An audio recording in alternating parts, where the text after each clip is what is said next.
Okay, here we go with the second part of our optimization lesson.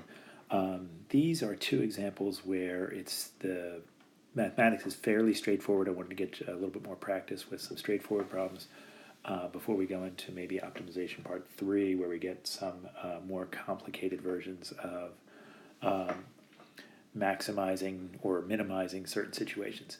Anyway, these are fairly basic because they are numeric in nature. The first one says we got to find two positive numbers whose product is 147, and we need the sum of the first number plus 3 times the second number to be a minimum. So the fact that the two numbers product is going to have to be 147, that's going to sort of qualify as our constraint in this particular case.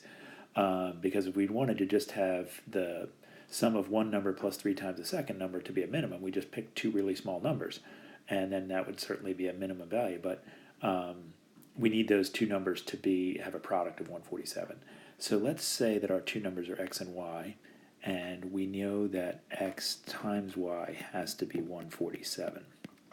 And that's what we're going to use for our constraint. And what we're going to wind up doing is probably solving that for y or solving it for x and substituting it in the second equation that we're going to actually minimize. And we could maybe say that x is the first number and y is the second number. So let's see what we have in this second portion of the question. The sum of the first number plus 3 times the second is a minimum. So because that's a minimum, I'm going to call the function m that we're going to try to minimize, and it's the sum of the first number, which is x, plus 3 times the second number, which is y. So this is what we're trying to minimize. So that's what we want to take the derivative of. The only problem is right now it's expressed in terms of two different variables. We've got x and y, but don't worry, we can go back here and let's say that y would be 147 divided by x, or maybe we could write it as 147 times x to the negative 1. So that would mean that the function we're trying to minimize would be x plus 3 times 147 x to the negative 1. Looks a little awkward there. Kind of a we've created kind of a big number with 3 times 147. We can certainly deal with that. Anyway, our mission here is to minimize this function. So that means we're going to take the derivative. So m prime is 1. The derivative of x is 1. Then we're going to take this power down in front. Let's say it's negative 3 times 147 x to the negative 2. So that's our derivative, so we want to set it equal to 0 and see what we can do to figure out what the critical numbers are going to be here. So if we take a look at this guy and say, okay, this is like 1 minus 3 times 147 over x squared is equal to 0, essentially. That's what the x to the negative 2 does. And we could bring this over to the other side, which would give us 1 is equal to 3 times 147 all over x squared. Cross multiplying, bringing this up here, we're going to get, we'll go up here and say that x squared has to be equal to 3 times 147. Now you may have noticed I haven't done the multiplication on 3 times 147 because I figure, well, if we're going to have x turn out to be or x squared is 3 times 147, x is going to turn out to be the square root of 3 times 147. And we can look at the number 147 and realize that the digits of 147 add up to 12, which means it's divisible by 3, because when the digits add up to any multiple of 3, it's divisible by 3.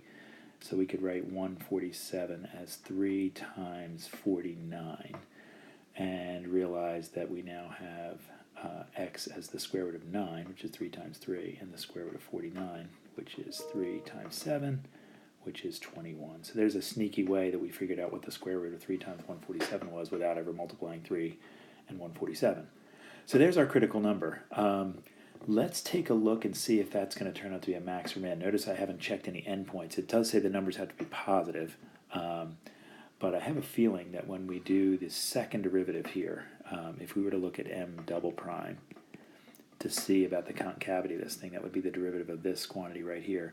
The derivative of 1 is 0, and then when we bring this negative 2 down in front, we're going to get negative 2 times negative 3, which is 6 times 147 x to the negative third, which is equal to 6 times 147 over x cubed.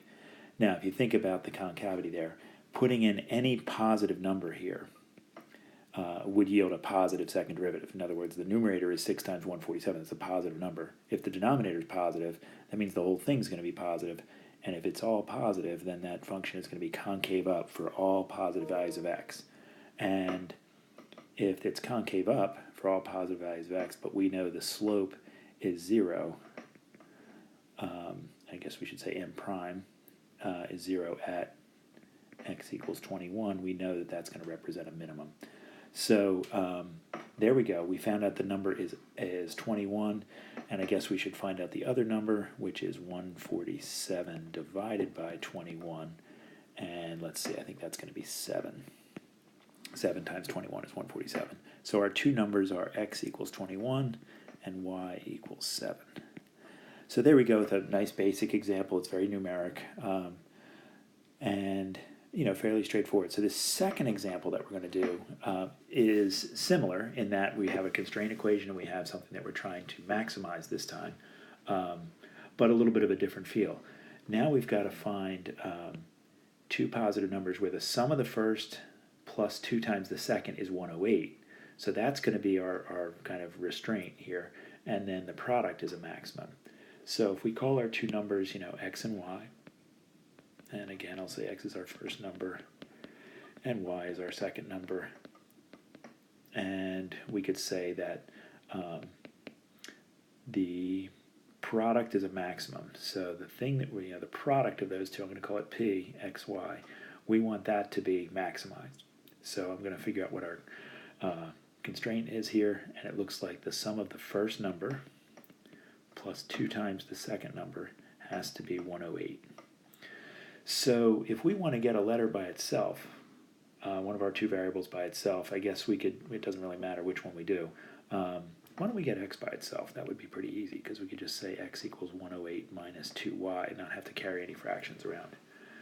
So if we use that in our product function that we want to minimize, we could say the product then as a function of, not of x, but of y, would be x, which is 108 minus 2y times y. So we have x here and y here, which, of course, if we FOIL that or distribute that, we're going to get 108y minus 2y squared, and that's what we're trying to optimize. We're trying to make that thing be a max. And so we take the derivative, and we're going to get 108 minus 4y, and if we set that guy equal to 0, we get 4y equals 108, oops, not 180, 108, and we get y equals 108 over 4, and let's see, that looks like it's going to be 27. So be interesting to find out if that's really going to give us a max or min, because again, all we know is that that makes the slope of this function 0. And again, we saw one like this in optimization part 1, where we can recognize that that's going to be a negative parabola, an upside down parabola, so it's going to have a max at the place where the slope is 0. But we can verify that with p double prime, our second derivative test, which is negative 4. If we take the derivative of p prime, we get p double prime. And so it's always concave down, and therefore y equals 27 is going to be a max. So if we do want to get both numbers though, so x is going to turn out to be 108 minus 2 times y from this equation. Now that we know that y is 27, we get 108 minus 54, which is 54. So our two numbers are x equals 54 and y equals 27. And it's kind of shouldn't be too surprising there that we have kind of a 2-to-1 ratio with those two numbers, because we had to double y and add it to x to get 108. So that's kind of where that 2-to-1 ratio came from. Not really critical that you understand that part of it, but there you go. There's two examples that are numeric. These are pretty typical kind of entry-level optimization problems. So I'm going to give you guys some practice on this to work on, and then we'll come back with optimization part 3 with some more challenging problems.